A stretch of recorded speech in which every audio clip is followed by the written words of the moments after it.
This video is a review of X-Men and Maleficent. So first of all, both of these movies were absolutely amazing at representation. Like, it was so diverse, I was very happy. And so was my friend, and we both noticed this, so yeah. A+, A+. Good job. 2 thumbs up to both of you. Both in casting people of various races and in, like, just female representation as well. I am absolutely, like, 300% certain that Maleficent definitely 100%, thousands of percent passed the Bechdel test, because the entire thing was basically just Aurora talking to Maleficent. And then there's also the part where the 3 fairies are constantly talking to each other, and the movie actually begins with Maleficent flying over to the 3 fairies, and then they have a conversation, not about men.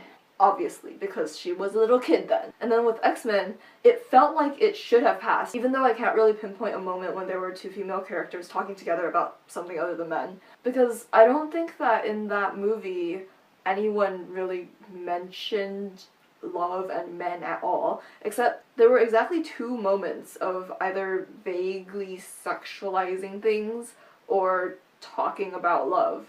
And one of them was the 2 guys talking about Raven. So that's like an exact flip of what we don't want to see, which means that it's probably something that we would like to see. Right?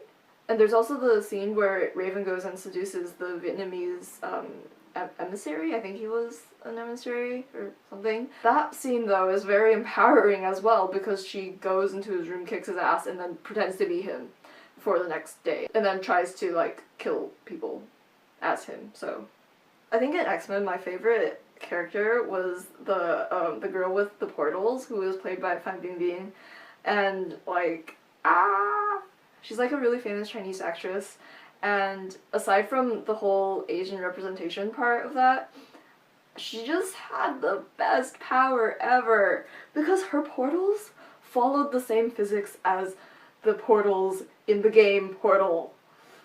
So I was just basically spazzing every time that appeared and any portals were used. And the other thing I really loved about X-Men was just the whole, like, flickering between the 2 times, and like how Sir Patrick Stewart and Sir Ian McKellen were like just like the best people ever, and I really love watching them together. So I actually have more to say about Maleficent other than the whole wow, this movie is so great thing that I did just now with X-Men. So the first thing I've got to say is, Disney, I see you.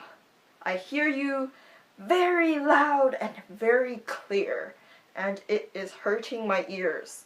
First, we have Frozen, and then now Maleficent, which does basically the same thing. Yeah, we get that your current theme is the whole female relationship bonding stuff is very important, and also with the sort of denying everything that you once stood for, with the whole not falling in love at first sight and not having true love be always just that romantic gooey stuff. Gooey. And then the other very important thing that you've been doing is just strangely not very plot.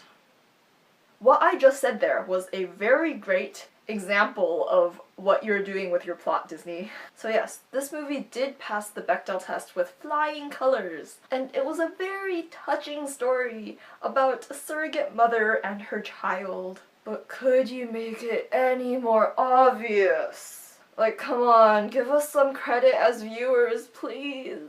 We will understand the things if you don't make it that clear and shouting at us every moment of the entire movie. So the beginning of the movie with the backstory of Maleficent was very well presented, and I felt like it allowed the audience to really, really sympathize and empathize with Maleficent herself, and like, just be like, yes, character, go, go, go, do that thing to the kid. Everyone will be proud of you for it. But then from there, the really, really long winding path to the climax began, and it was way too transparent. Like, the obviousness that came from the way that they set it up just made it almost exactly like Frozen, where you think that the true love's kiss, or the act of true love, comes from some guy that they met like a day ago. But it actually turns out to be the female relative that has been estranged. Like, don't get me wrong, I absolutely love the fact that you guys are trying to show that families are important and that female relationships are valid and that the problems with what you had created in like a vast 50 years of fairy tale telling can be solved in this way. And I really love that your female leads are now becoming so much more independent and more empowered and don't need a man to be able to be their wonderful and awesome selves. But this message is coming a bit too sharply. It's sort of stabbing everyone in the ears, I think.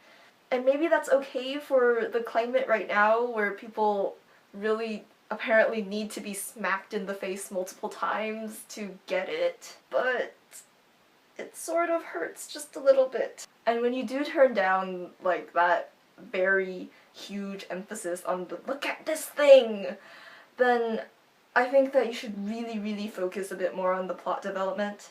And also perhaps make the villain thing a little bit less. Because you seem to be sort of perpetuating that traditional Disney villain idea where it doesn't really work as well within this kind of film. And speaking of villains and plot development, if we look at Stefan, I mean, if he's really that wicked and evil and just absolutely crazy, like, couldn't that be passed down to his daughter? Because a lot of the beginning of the film was just saying that humans are sort of innately evil, like they have that evilness within them that's always just waiting to be released. And that's what happened when Stefan went and stole Maleficent's wings, right? So then what about his daughter? Wouldn't she also have that innate evil human thing?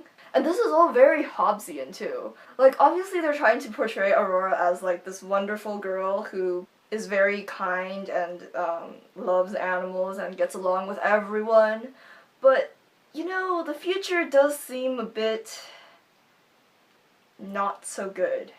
And then, what is with the mother? She's a character who literally appears once, and that's at Aurora's, like, birth ceremony thing, and she doesn't even really say anything. She sort of gets up a little bit and maybe says, like, 2 things to Maleficent. It was something like, "That's a very nice gift, thank you," or something really bland like that, and then she just goes off and dies. I feel like if they had replaced her death with a scene that had her trying to persuade Stefan not to be so maniacally obsessed, then that would have brought so much more compassion to that family. And it would also be a bit of a hint at why Aurora is so perfect, whereas Stefan is not. And then the very end of the movie is also a tiny bit questionable, because we saw Stefan fall to his death, where no one else was watching and only Maleficent was present. And then, like, 30 seconds later, Aurora and Maleficent are being happy in the woods. Does no one else see a problem there? Her dad just died, and she's supposed to be a very compassionate character. And even if he didn't raise her, I feel like there should be a bit of tension there, but there doesn't seem to be that tension. So it's those kinds of little bits of strangeness that like permeate the entire plot, and I feel like they could be fixed with just like tiny little tweaks to what they actually had in the film, and it would make a lot more sense as a whole. That said though, I really liked Angelina Jolie's acting in this movie, and the scene where her actual like very young daughter was playing Aurora was actually the most adorable thing to ever happen. So if you do not watch the film for anything else, watch it for that scene. It is the most cutest thing ever. Both of these movies were like really great, and I loved them both, and you should probably go see them if you're a fan of X-Men and Disney and just movies that have action-y bits, and yeah.